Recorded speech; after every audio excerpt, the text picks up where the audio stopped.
सिन्हा जी के साथ जब तक वहाँ रहे तब तक बड़ा अच्छा संपर्क रहा हमारा। मैं सोचता था कि वो मेरे से 2 साल छोटे हैं तो मेरे बाद ही जाएंगे।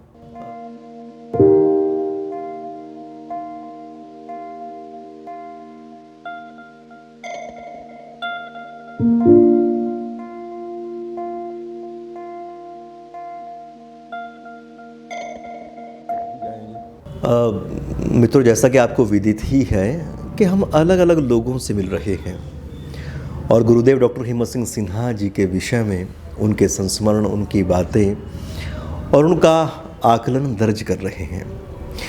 आज इस कड़ी में हम अपने ही शहर में कुरुक्षेत्र में हैं और हमारे ही शहर की एक विभूति डॉक्टर कैलाश चंद्र विद्यालंकार जी, आप यहाँ पर एक ऐसे व्यक्तित्व हैं जो उम्र में गुरुदेव जी से भी 2 साल बड़े रहे हैं। उन्होंने उनको देखा है और उनका अपना भी एक तरह से कहें तो गीता के ऊपर बहुत सुंदर अधिकार है।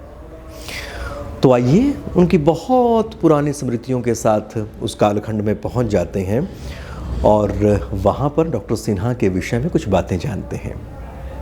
मैं 1967 में ट्रांसफ़र होकर के यहाँ आया था यूनिवर्सिटी कॉलेज में संस्कृत अध्यापन के लिए, और उसके पश्चात होते होते ये गवर्नमेंट कॉलेज बना, फिर यूनिवर्सिटी कॉलेज बना दोबारा। तो उससे फिर मैं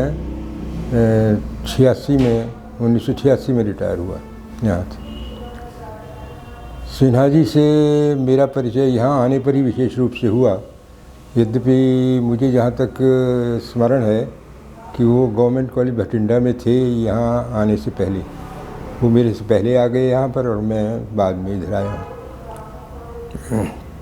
तो उनसे अच्छी मित्रता थी और विभिन्न विषयों पर कभी कभी चर्चा भी होती रहती थी और उनके भाषण इत्यादि मैंने बहुत सुने, अच्छा लगा।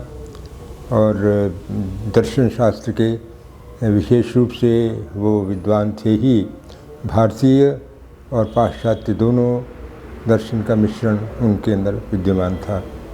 और जो उनकी सरलता थी वो मुझे लगता है संपूर्ण रूप से भारतीय थी। तो इस दृष्टि से मैं उनके प्रति बड़ा एक तरह से श्रद्धा युक्त रहता हूँ। और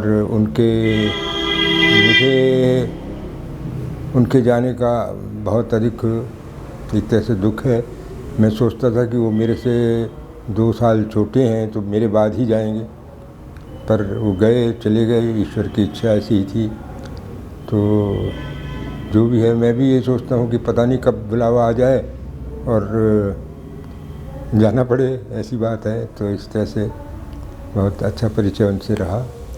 और मेरा बेटा अजय मोहन उनका शिष्य रहा है और बड़ी प्रशंसा उनकी करता रहा है हमेशा, और याद भी करता रहा है।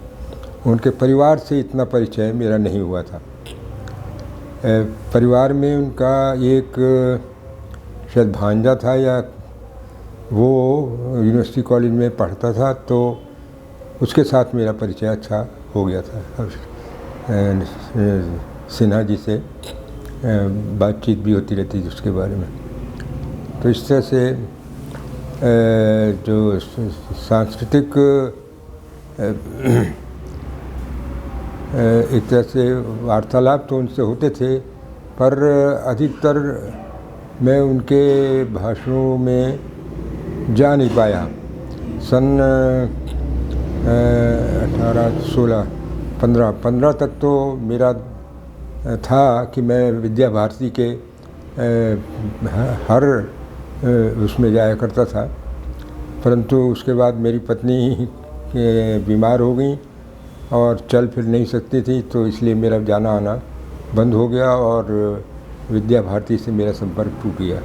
और अन्य जो सांस्कृतिक कार्यक्रम थे उनसे भी टूट गया, मेरा जाना नहीं रहा।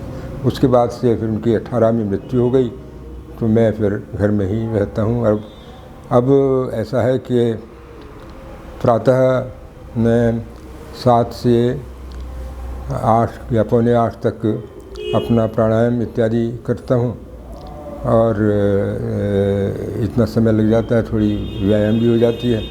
और इस समय 6 से लेकर 7 तक मेरा भ्रमण का वो रहता है, थोड़ा सा घूम आता हूँ, पैदल चलाता हूँ, पौन घंटा लग जाता है।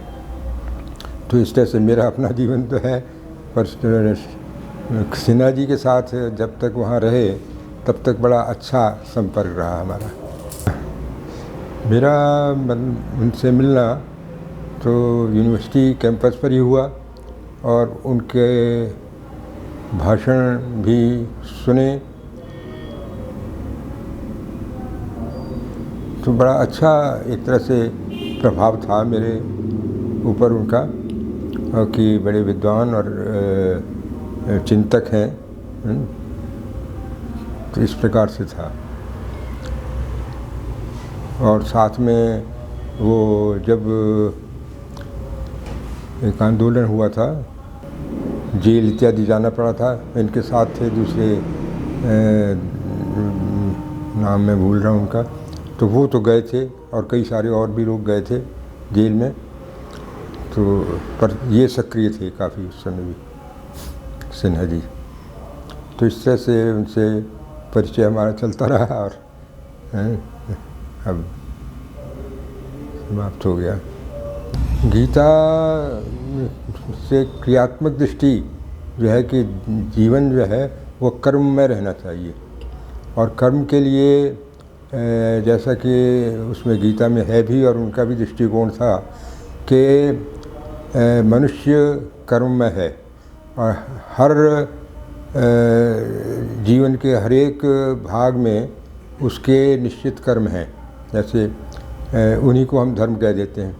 जैसे पुत्र है तो पुत्र धर्म है, पिता है तो पिता का धर्म कर्तव्य है, पिता के रूप में है, या पति है तो उसका पति के रूप में कर्तव्य है।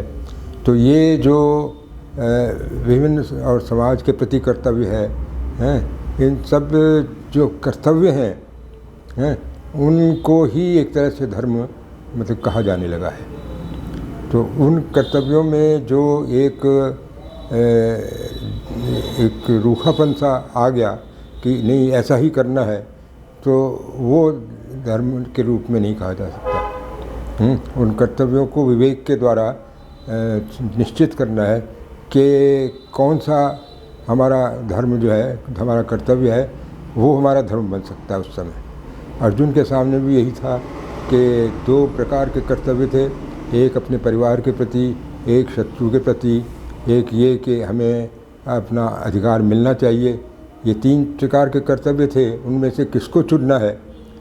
जहाँ भावनात्मक रहा वो, तो वो युद्ध करने से विमुख होने लगा, परंतु कृष्ण ने उसको बताया कि नहीं, तुम्हारा जो इस समय कर्तव्य है वही तुम्हारा धर्म है और उसका पालन करो।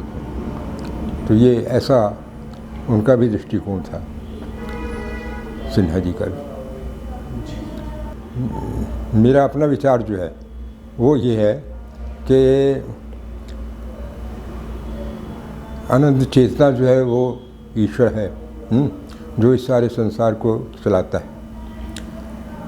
जीवात्माएं जो हैं वो जन्म लेती हैं, आती हैं, अपना कर्म करती हैं, कि जैसे कर्म होते हैं उनके अनुसार उनको अगला जन्म मिलता है। तो कुछ जीवात्माएं ऐसी हो जाती हैं जिन्होंने अपने पुराने जीवन में बहुत अच्छे कर्म किए हैं, नियमित रहे हैं, तो वो जीवात्माएं जब इस संसार में आती हैं तो संसार में जो कुरीतियाँ हैं या अनाचार है, दुराचार है या अन्याय है, उसको देखकर प्रतिरोध करती हैं। और उनका प्रतिरोध ऐसा होता है जो स्वार्थ में नहीं होता है, परार्थ को विशेष रूप से देखता है।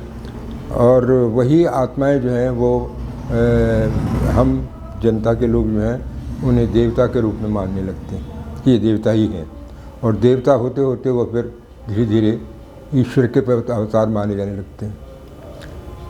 मैं सोचता हूँ कि हर एक उसमें जो जैसे मुसलमानों के यहाँ भी है, अल्लाह है, ईश्वर है, और मोहम्मद जो है उसके रसूल हैं, पैगंबर हैं। तो इसी तरह से एक तरह से ये सब हमारे जो महापुरुष हैं जिनको हम देवता कहते हैं, वो भी इसी तरह से उस परमात्मा के देवदूत हैं एक तरह से, तो इस रूप में उनको माना जा सकता है। तो ऐसा ही दृष्टिकोण सिन्हा जी भी दिया करते थे चर्चा में, तो मुझे अच्छा लगता था उनसे इस तरह में। कुरुक्षेत्र में मैं वैसे तो 1933 में मैं छोटा सा था, पिताजी के साथ यहाँ आया था और मेरे पिताजी यहाँ गुरुकुल कुरुक्षेत्र में पढ़ाते थे और वो यहाँ से सन 43 में गए हैं पिताजी। लगभग 10 वर्ष यहाँ पर रहे हैं और मैं भी उनके साथ साथ 10-11 वर्ष तक रहा हूँ। तो उस समय तक तो नंदा जी नहीं आए थे। पिताजी से एक बार हाँ मिले थे नंदा जी भी, पर उस समय फिर मैं चला गया गुरुकुल कांवड़ी, वहाँ से अध्ययन किया। फिर वहाँ पिताजी चले गए थे कानपुर, वहाँ एक सर्विस में चले गए थे। तो मैं गुरुकुल कांवड़ी से अध्ययन करते हुए जब स्नातक बन के निकला तो ब्रिटिश गवर्नमेंट का प्रभाव था, सन 47-48 की बात है। तो उस समय हमारे गुरुकुल की डिग्री जो है वो नील मानी जाती थी। किसी सरकारी कामों के लिए हम नहीं कार्य कर सकते थे, हमें अवसर नहीं दिया जाता था। तो इसलिए फिर धीरे धीरे प्राइवेट पढ़े बाहर और पढ़ के फिर सन 54 में मैं फिर ये गवर्नमेंट सर्विस में आ पाया था, ऐसा था। तो उस समय पिताजी से भी एक बार नंदा जी का संपर्क हुआ था, आए थे, और क्योंकि वो जिला कांग्रेस कमेटी के प्रधान थे मेरे पिताजी, करनाल जिला होता था उस समय। तो फिर वो चले गए तो फिर संपर्क टूट गया। हाँ, सन 66 में शायद अपनी यूनिवर्सिटी बनी है, तो उस समय मैं आया था। उस समय नंदा जी भी आए हुए थे और सब लोग आए हुए थे। तो उस समय एक बार उनके दर्शन हुए थे, उनसे मैंने जिक्र भी किया था। तो ठीक है, समय बीतता चला जाता है, ऐसा कोई वो नहीं, बाद में नहीं रहा संपर्क उनसे, नंदा जी से। और सिन्हा जी का संपर्क भी मेरे ख्याल से यहाँ आने के बाद ही हुआ है नंदा जी से संपर्क, पहले संपर्क नहीं था उनका।